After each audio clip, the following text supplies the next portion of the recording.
11ஆம் அதிகாரம். நான் கிறிஸ்துவை பின்பற்றுகிறது போல நீங்கள் என்னை பின்பற்றுகிறவர்களாயிருங்கள். சகோதரரே, நீங்கள் எல்லாவற்றிலும் என்னை நினைத்துக்கொண்டு நான் உங்களுக்கு ஒப்புவித்தபடி நீங்கள் கட்டளைகளை கைக்கொண்டு வருகிறது நிமித்தம் உங்களை புகழுகிறேன். ஒவ்வொரு புருஷனுக்கும் கிறிஸ்து தலையாயிருக்கிறார் என்றும், ஸ்திரீக்கு புருஷன் தலையாயிருக்கிறான் என்றும், கிறிஸ்துவுக்கு தேவன் தலையாயிருக்கிறார் என்றும் நீங்கள் அறிய வேண்டும் என்று விரும்புகிறேன். ஜெபம் பண்ணுகிற போதாவது, தீர்க்க தரிசனம் சொல்லுகிற போதாவது, தன் தலையை மூடிக்கொண்டிருக்கிற எந்த புருஷனும் தன் தலையை கனவீனப்படுத்துகிறான். ஜெபம் பண்ணுகிற போதாவது, தீர்க்க தரிசனம் சொல்லுகிற போதாவது, தன் தலையை மூடிக்கொள்ளாதிருக்கிற எந்த ஸ்திரீயும் தன் தலையை கனவீனப்படுத்துகிறாள். அது அவளுக்கு தலை சிரைக்கப்பட்டது போலிருக்குமே. ஸ்திரீயானவள் முக்காடிட்டு கொள்ளாவிட்டால் தலைமயிரையும் கத்தரித்து போட கடவள். தலைமயிர் கத்தரிக்கப்படுகிறதும் சிரைக்கப்படுகிறதும் ஸ்திரீக்கு வெட்கமானால் முக்காடிட்டு கொண்டிருக்க கடவள்.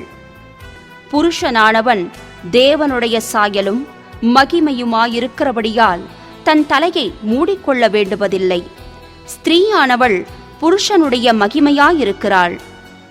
புருஷன் ஸ்திரீயிலிருந்து தோன்றினவன் அல்ல, ஸ்திரீயே புருஷனிலிருந்து தோன்றினவள்.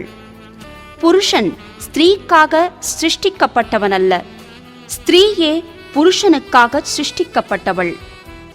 ஆகையால் தூதர்களின் நிமித்தம் ஸ்திரீயானவள் தலையின் மேல் முக்காடிட்டு கொள்ள வேண்டும். ஆகிலும் கர்த்தருக்குள் ஸ்திரீ இல்லாமல் புருஷனும் இல்லை, புருஷனில்லாமல் ஸ்திரீயும் இல்லை. ஸ்திரீயானவள் புருஷனிலிருந்து தோன்றுகிறது போல புருஷனும் ஸ்திரீயினால் தோன்றுகிறான். சகலமும் தேவனால் உண்டாயிருக்கிறது.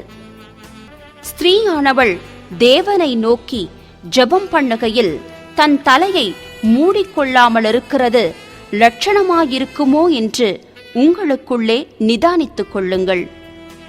புருஷன் மயிரை நீளமாய் வளர்க்கிறது அவனுக்கு கனவீனமாயிருக்கிறதென்றும், ஸ்திரீ தன் மயிரை நீளமாய் வளர்க்கிறது அவளுக்கு மகிமையாயிருக்கிறதென்றும் சுபாவமே உங்களுக்கு போதிக்கிறதில்லையா? தலைமயிர் அவளுக்கு முக்காடாக கொடுக்கப்பட்டிருக்கிறதே. ஆகிலும் ஒருவன் வாக்குவாதம் செய்ய மனதாயிருந்தால் எங்களுக்கும் தேவனுடைய சபைகளுக்கும் அப்படிப்பட்ட வழக்கமில்லை என்று அறிய கடவன். உங்களை புகழாமல் இதை குறித்து உங்களுக்கு கட்டளை கொடுக்கிறேன். நீங்கள் கூடி வருதல் நன்மைக்கேதுவாயிராமல் தீமைக்கேதுவாயிருக்கிறதே. முதலாவது, நீங்கள் சபையிலே கூடி வந்திருக்கும் போது உங்களில் பிரிவினைகள் உண்டென்று கேள்விப்படுகிறேன். அதில் சிலவற்றை நம்புகிறேன். உங்களில் உத்தமர்கள் இன்னார் என்று வெளியாகும்படிக்கு மார்க்க வேதங்களும் உங்களுக்குள்ளே உண்டாயிருக்க வேண்டியதே. நீங்கள் ஓரிடத்தில் கூடி வரும்போது அவனவன் தன் தன் சொந்த போஜனத்தை முந்திச் சாப்பிடுகிறான். ஒருவன் பசியாயிருக்கிறான், ஒருவன் வெறியாயிருக்கிறான். இப்படி செய்கிறது கர்த்தருடைய ராப்போஜனம் பண்ணுதல் அல்லவே. புசிக்கிறதற்கும் குடிக்கிறதற்கும் உங்களுக்கு வீடுகள் இல்லையா? தேவனுடைய சபையை அசட்டை பண்ணி இல்லாதவர்களை வெட்கப்படுத்துகிறீர்களா? உங்களுக்கு நான் என்ன சொல்லுவேன்? இதை குறித்து உங்களை புகழ்வேனோ? புகழேன். நான் உங்களுக்கு ஒப்புவித்ததை கர்த்தரிடத்தில் பெற்றுக்கொண்டேன்.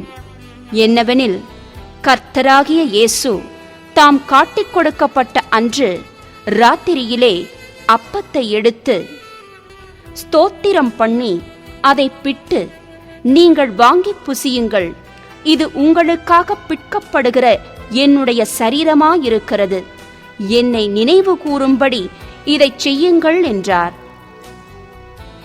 போஜனம் பண்ணின பின்பு அவர் அந்தப்படியே பாத்திரத்தையும் எடுத்து, இந்த பாத்திரம் என் இரத்தத்தினாலாகிய புதிய உடன்படிக்கையாயிருக்கிறது. நீங்கள் இதை பானம் பண்ணும் போதெல்லாம் என்னை நினைவு கூறும்படி இதை செய்யுங்கள் என்றார். ஆகையால் நீங்கள் இந்த அப்பத்தை புசித்து இந்த பாத்திரத்தில் பானம் பண்ணும் போதெல்லாம் கர்த்தர் வருமளவும் அவருடைய மரணத்தை தெரிவிக்கிறீர்கள். இப்படி இருக்க, எவன் அபாத்திரமாய் கர்த்தருடைய அப்பத்தை புசித்து அவருடைய பாத்திரத்தில் பானம் பண்ணுகிறானோ அவன் கர்த்தருடைய சரீரத்தையும் இரத்தத்தையும் குறித்து குற்றமுள்ளவனாயிருப்பான். எந்த மனுஷனும் தன்னைத்தானே சோதித்தறிந்து இந்த அப்பத்தில் புசித்து இந்த பாத்திரத்தில் பானம் பண்ண கடவன். என்னத்தினாலெனில், அபாத்திரமாய் போஜன பானம் பண்ணுகிறவன் கர்த்தருடைய சரீரம் இன்னதென்று நிதானித்து அறியாததினால் தனக்கு ஆக்கினை தீர்ப்பு வரும்படி போஜன பானம் பண்ணுகிறான். இது நிமித்தம் உங்களில் அநேகர் பலவீனரும் வியாதியுள்ளவர்களுமாயிருக்கிறார்கள், அநேகர் நித்திரையும் அடைந்திருக்கிறார்கள். நம்மை நாமே நிதானித்து அறிந்தால் நாம் நியாயம் தீர்க்கப்படும். நாம் நியாயம் தீர்க்கப்படும் போது உலகத்தோடே ஆக்கினைக்குள்ளாக தீர்க்கப்படாதபடிக்கு கர்த்தராலே சிட்சிக்கப்படுகிறோம். ஆகையால் என் சகோதரரே, நீங்கள் போஜனம் பண்ண கூடி வரும்போது ஒருவருக்காக ஒருவர் காத்திருங்கள். நீங்கள் ஆக்கினைக்கேதுவாக கூடி வராதபடிக்கு ஒருவனுக்கு பசி இருந்தால் வீட்டிலே சாப்பிடக் கடவன். மற்ற காரியங்களை நான் வரும்போது திட்டம் பண்ணுவேன். 12ஆம் அதிகாரம். அன்றியும் சகோதரரே, ஆவிக்குரிய வரங்களை குறித்து நீங்கள் அறியாதிருக்க எனக்கு மனதில்லை. நீங்கள் அஞ்ஞானிகளாயிருந்தபோது ஏவப்பட்டபடியே ஊமையான விக்கிரகங்களிடத்தில் மனதை செலுத்தினீர்கள் என்று உங்களுக்கு தெரியுமே. ஆதலால் தேவனுடைய ஆவியினாலே பேசுகிற எவனும் இயேசுவை சபிக்கப்பட்டவனென்று சொல்ல மாட்டான் என்றும், பரிசுத்த ஆவியினாலே அன்றி இயேசுவை கர்த்தரென்று ஒருவனும் சொல்லக்கூடாதென்றும் உங்களுக்கு தெரிவிக்கிறேன். வரங்களில் வித்தியாசங்கள் உண்டு, ஆவியானவர் ஒருவரே. ஊழியங்களிலேயும் வித்தியாசங்கள் உண்டு, கர்த்தர் ஒருவரே. கிரியைகளிலேயும் வித்தியாசங்கள் உண்டு, எல்லாருக்குள்ளும் எல்லாவற்றையும் நடப்பிக்கிற தேவன் ஒருவரே. ஆவியினுடைய அனுக்கிரகம் அவனவனுடைய பிரயோஜனத்திற்கென்று அளிக்கப்பட்டிருக்கிறது. எப்படியெனில், ஒருவனுக்கு ஆவியினாலே ஞானத்தை போதிக்கும் வசனமும், வேறொருவனுக்கு அந்த ஆவியினாலேயே அறிவை உணர்த்தும் வசனமும், வேறொருவனுக்கு அந்த ஆவியினாலேயே விசுவாசமும், வேறொருவனுக்கு அந்த ஆவியினாலேயே குணமாக்கும் வரங்களும், வேறொருவனுக்கு அற்புதங்களை செய்யும் சக்தியும், வேறொருவனுக்கு தீர்க்க தரிசனம் உரைத்தலும், வேறொருவனுக்கு ஆவிகளை பகுத்தறிதலும், வேறொருவனுக்கு பற்பல பாஷைகளை பேசுதலும், வேறொருவனுக்கு பாஷைகளை வியாக்கியானம் பண்ணுதலும் அளிக்கப்படுகிறது. இவைகளையெல்லாம் அந்த ஒரே ஆவியானவர் நடப்பித்து தமது சித்தத்தின்படியே அவனவனுக்கு பகிர்ந்து கொடுக்கிறார். எப்படியெனில், சரீரம் ஒன்று, அதற்கு அவயவங்கள் அநேகம். ஒரே சரீரத்தின் அவயவங்களெல்லாம் அநேகமாயிருந்தும் சரீரம் ஒன்றாகவே இருக்கிறது. அந்த பிரகாரமாக கிறிஸ்துவும் இருக்கிறார். நாம் யூதராயினும் கிரேக்கராயினும் அடிமைகளாயினும் சுயாதீனராயினும் எல்லாரும் ஒரே ஆவியினாலே ஒரே சரீரத்திற்குள்ளாக ஞானஸ்நானம் பண்ணப்பட்டு எல்லாரும் ஒரே ஆவிக்குள்ளாகவே தாகம் தீர்க்கப்பட்டோம். சரீரமும் ஒரே அவயவமாயிராமல் அநேக அவயவங்களாயிருக்கிறது. காலானது நான் கையாயிராதபடியினாலே நான் சரீரத்தின் அவயவமல்லவென்றால் அதனாலே அது சரீரத்தின் அவயவமாயிராதோ? காதானது நான் கண்ணாயிராதபடியினாலே நான் சரீரத்தின் அவயவமல்லவென்றால் அதனாலே அது சரீரத்தின் அவயவமாயிராதோ? சரீரம் முழுவதும் கண்ணானால் செவி எங்கே? அது முழுவதும் செவியானால் மோப்பம் எங்கே?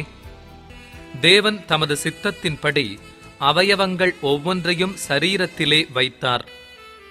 அவையெல்லாம் ஒரே அவயவமாயிருந்தால் சரீரம் எங்கே?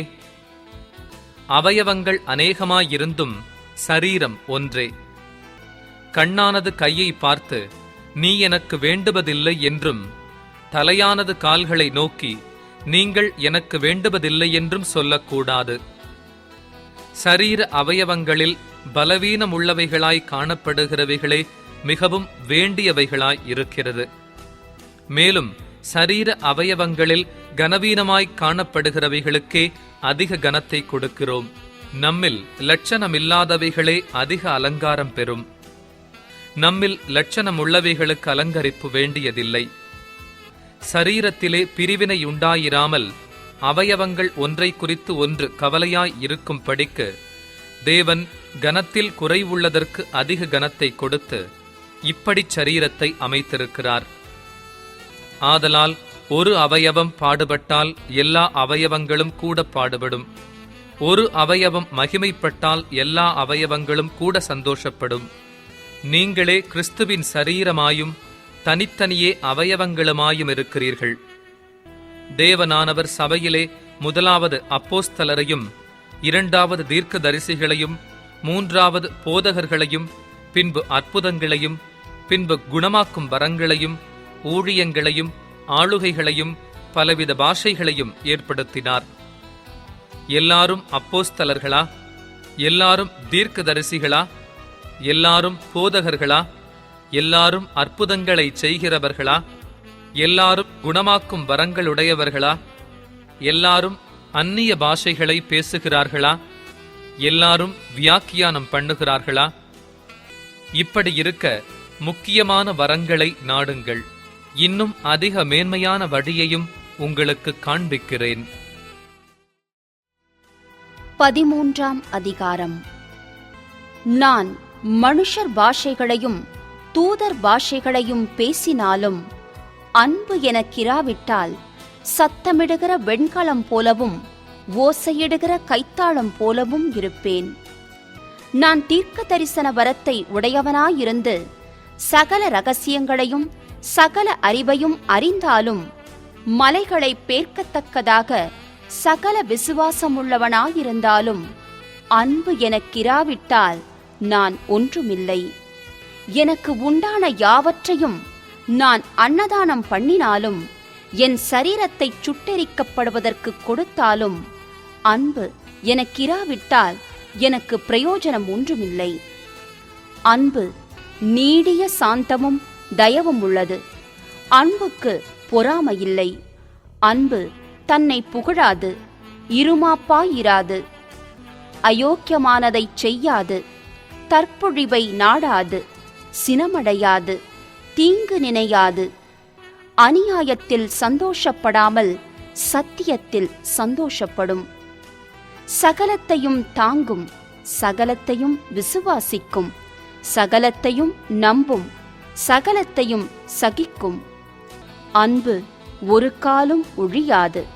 தீர்க்க தரிசனங்களானாலும் ஒழிந்து போம், அந்நிய பாஷைகளானாலும் ஓய்ந்து போம், அறிவானாலும் ஒழிந்து போம். நம்முடைய அறிவு குறைவுள்ளது, நாம் தீர்க்க தரிசனம் சொல்லுதலும் குறைவுள்ளது. நிறைவானது வரும்போது குறைவானது ஒழிந்து போம். நான் குழந்தையாயிருந்தபோது குழந்தையைப் போல பேசினேன், குழந்தையைப் போல சிந்தித்தேன், குழந்தையைப் போல யோசித்தேன். நான் புருஷனான போதோ குழந்தைக்கேற்றவைகளை ஒழித்துவிட்டேன். இப்பொழுது கண்ணாடியிலே நிழலாட்டமாய் பார்க்கிறோம், அப்பொழுது முகமுகமாய் பார்ப்போம். இப்பொழுது நான் குறைந்த அறிவுள்ளவன், அப்பொழுது நான் அறியப்பட்டிருக்கிறபடியே அறிந்து கொள்ளுவேன். இப்பொழுது விசுவாசம், நம்பிக்கை, அன்பு இம்மூன்றும் நிலைத்திருக்கிறது. இவைகளில் அன்பே பெரியது. 14ஆம் அதிகாரம்.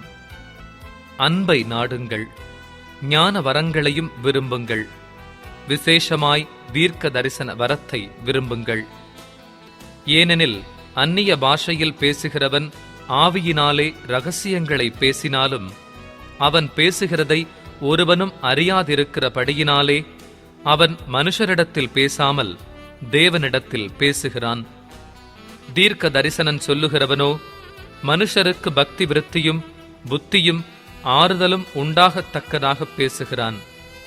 அந்நிய பாஷையில் பேசுகிறவன் தனக்கே பக்தி விருத்தி உண்டாக பேசுகிறான்.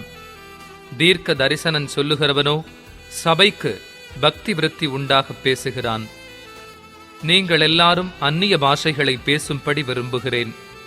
ஆகிலும் அந்நிய பாஷைகளில் பேசுகிறவன் சபைக்கு பக்தி விருத்தி உண்டாகும் படிக்கு அர்த்தத்தையும் சொல்லாவிட்டால் தீர்க்க தரிசனம் சொல்லுகிறவன் அவனிலும் மேன்மையுள்ளவன். ஆதலால் நீங்கள் தீர்க்க தரிசனம் சொல்லுகிறவர்களாக வேண்டுமென்று அதிகமாய் விரும்புகிறேன். மேலும் சகோதரரே, நான் உங்களிடத்தில் வந்து உங்களுக்கு இரகசியங்களை வெளிப்படுத்துவதற்காவது, அறிவுண்டாக்குவதற்காவது, தீர்க்க தரிசனத்தை அறிவிக்கிறதற்காவது, போதகத்தை போதிக்கிறதற்காவது ஏதுவானதைச் சொல்லாமல் அந்நிய பாஷைகளில் பேசினால் என்னாலே உங்களுக்கு பிரயோஜனம் என்ன? அப்படியே புல்லாங்குழல், சுரமண்டலம் முதலாகிய சத்தமிடுகிற உயிரில்லாத வாத்தியங்கள் தொனிகளில் வித்தியாசம் காட்டாவிட்டால், குழலாலே ஊதப்படுகிறதும் சுரமண்டலத்தாலே வாசிக்கப்படுகிறதும் இன்னதென்று எப்படி தெரியும்?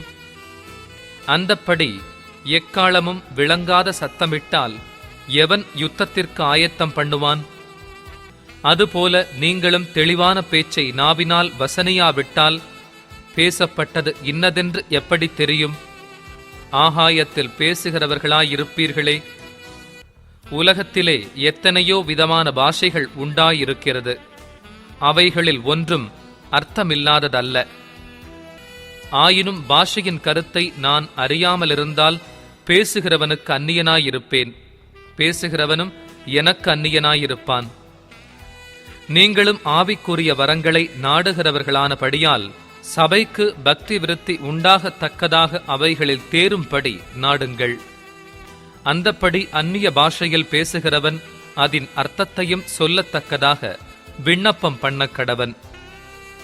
எண்ணத்தினாலெனில் நான் அந்நிய பாஷையிலே விண்ணப்பம் பண்ணினால் என் ஆவி விண்ணப்பம் பண்ணுமேயன்றி என் கருத்து பயனற்றதாயிருக்கும். இப்படி இருக்க செய்ய வேண்டுவதென்ன? நான் ஆவியோடும் விண்ணப்பம் பண்ணுவேன், கருத்தோடும் விண்ணப்பம் பண்ணுவேன். நான் ஆவியோடும் பாடுவேன், கருத்தோடும் பாடுவேன். இல்லாவிட்டால் நீ ஆவியோடு ஸ்தோத்திரம் பண்ணும் போது கல்லாதவன் உன் ஸ்தோத்திரத்திற்கு ஆமென் என்று எப்படி சொல்லுவான்? நீ பேசுகிறது இன்னதென்று அவன் அறியானே. நீ நன்றாய் ஸ்தோத்திரம் பண்ணுகிறாய், ஆகிலும் மற்றவன் பக்தி விருத்தி அடைய மாட்டானே. உங்கள் எல்லாரிலும் நான் அதிகமாய் பாஷைகளை பேசுகிறேன். இதற்காக என் தேவனை ஸ்தோத்திரிக்கிறேன். அப்படியிருந்தும் நான் சபையிலே அந்நிய பாஷையில் 10,000 வார்த்தைகளை பேசுகிறதிலும் மற்றவர்களை உணர்த்தும்படி என் கருத்தோடே 5 வார்த்தைகளை பேசுகிறதே எனக்கு அதிக விருப்பமாயிருக்கும்.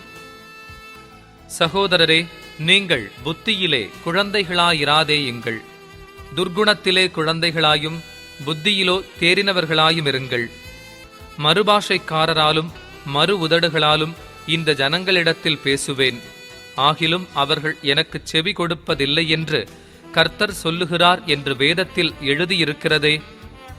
அப்படியிருக்க அந்நிய பாஷைகள் விசுவாசிகளுக்கு அடையாளமாயிராமல் அவிசுவாசிகளுக்கு அடையாளமாயிருக்கிறது. தீர்க்க தரிசனமோ அவிசுவாசிகளுக்கு அடையாளமாயிராமல் விசுவாசிகளுக்கு அடையாளமாயிருக்கிறது.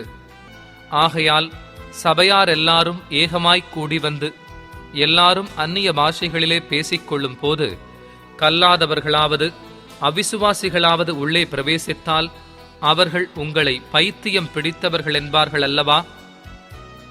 எல்லாரும் தீர்க்க தரிசனம் சொல்லுகையில் அவிசுவாசியொருவன் அல்லது கல்லாதவனொருவன் உள்ளே பிரவேசித்தால் அவன் எல்லாராலும் உணர்த்துவிக்கப்பட்டும் எல்லாராலும் நிதானிக்கப்பட்டும் இருப்பான். அவனுடைய இருதயத்தின் அந்தரங்கங்களும் வெளியரங்கமாகும். அவன் முகங்குப்பர விழுந்து தேவனை பணிந்து கொண்டு தேவன் மெய்யாய் உங்களுக்குள்ளே இருக்கிறாரென்று அறிக்கையிடுவான். நீங்கள் கூடி வந்திருக்கிற போது உங்களில் ஒருவன் சங்கீதம் பாடுகிறான், ஒருவன் போதகம் பண்ணுகிறான், ஒருவன் அந்நிய பாஷையை பேசுகிறான், ஒருவன் இரகசியத்தை வெளிப்படுத்துகிறான், ஒருவன் வியாக்கியானம் பண்ணுகிறான். சகோதரரே, இது என்ன? சகலமும் பக்தி விருத்திக்கேதுவாகச் செய்யப்பட கடவது. யாராவது அந்நிய பாஷையிலே பேசுகிறதுண்டானால் அது 2 பேர் மட்டில் அல்லது மிஞ்சினால் 3 பேர் மட்டில் அடங்கவும், அவர்கள் ஒவ்வொருவராய் பேசவும், ஒருவன் அர்த்தத்தைச் சொல்லவும் வேண்டும். அர்த்தம் சொல்லுகிறவன் இல்லாவிட்டால் சபையிலே பேசாமல் தனக்கும் தேவனுக்கும் தெரிய பேசக் கடவன். தீர்க்கதரிசிகள் 2 பேராவது 3 பேராவது பேசலாம், மற்றவர்கள் நிதானிக்க கடவர்கள். அங்கே உட்கார்ந்திருக்கிற மற்றொருவனுக்கு ஏதாகிலும் வெளிப்படுத்தப்பட்டால் முந்தி பேசினவன் பேசாமல் இருக்க கடவன். எல்லாரும் கற்கிறதற்கும் எல்லாரும் தேறுகிறதற்கும் நீங்கள் அனைவரும் ஒவ்வொருவராக தீர்க்க தரிசனம் சொல்லலாம். தீர்க்க தரிசிகளுடைய ஆவிகள் தீர்க்க தரிசிகளுக்கு அடங்கி இருக்கிறதே. தேவன் கலகத்திற்கு தேவனாயிராமல் சமாதானத்திற்கு தேவனாயிருக்கிறார். பரிசுத்தவான்களுடைய சபைகள் எல்லாவற்றிலேயும் அப்படியே இருக்கிறது. சபைகளில் உங்கள் ஸ்திரீகள் பேசாமல் இருக்க கடவர்கள். பேசும்படிக்கு அவர்களுக்கு உத்தரவில்லை, அவர்கள் அமர்ந்திருக்க வேண்டும். வேதமும் அப்படியே சொல்லுகிறது. அவர்கள் ஒரு காரியத்தை கற்றுக்கொள்ள விரும்பினால் வீட்டிலே தங்கள் புருஷரிடத்தில் விசாரிக்க கடவர்கள். ஸ்திரீகள் சபையிலே பேசுகிறது அயோக்கியமாயிருக்குமே. தேவ வசனம் உங்களிடத்திருந்தா புறப்பட்டது? அது உங்களிடத்துக்கு மாத்திரமா வந்தது? ஒருவன் தன்னை தீர்க்கதரிசி என்றாவது ஆவியை பெற்றவன் என்றாவது எண்ணினால், நான் உங்களுக்கு எழுதுகிறவைகள் கர்த்தருடைய கற்பனைகள் என்று அவன் ஒத்துக்கொள்ள கடவன். ஒருவன் அறியாதவனாயிருந்தால் அவன் அறியாதவனாயிருக்கட்டும். இப்படி இருக்க சகோதரரே, தீர்க்க தரிசனம் சொல்ல நாடுங்கள். அந்நிய பாஷைகளை பேசுகிறதற்கும் தடை பண்ணாதிருங்கள். சகலமும் நல்லொழுக்கமாயும் கிரமமாயும் செய்யப்பட கடவது.